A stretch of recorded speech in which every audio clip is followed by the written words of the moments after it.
This is She Left Me on Red. Do not be intimidated. Anyone can wear red blush. I'm going to show you guys 3 different ways that I like to apply this shade. So a little bit goes a long way with She Left Me on Red. So make sure you just evenly disperse the powder so everything applies evenly onto the skin. So I'm going to be using my new Precision blush brush where this allows you to put bold pigment exactly where you want it.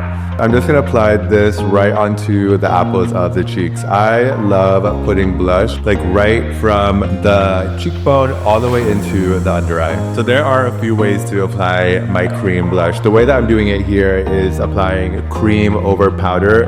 I started doing this because I wanted just to give the skin this finishing touch and shine. So I'm applying just the powder for my girls who love a more matte finish.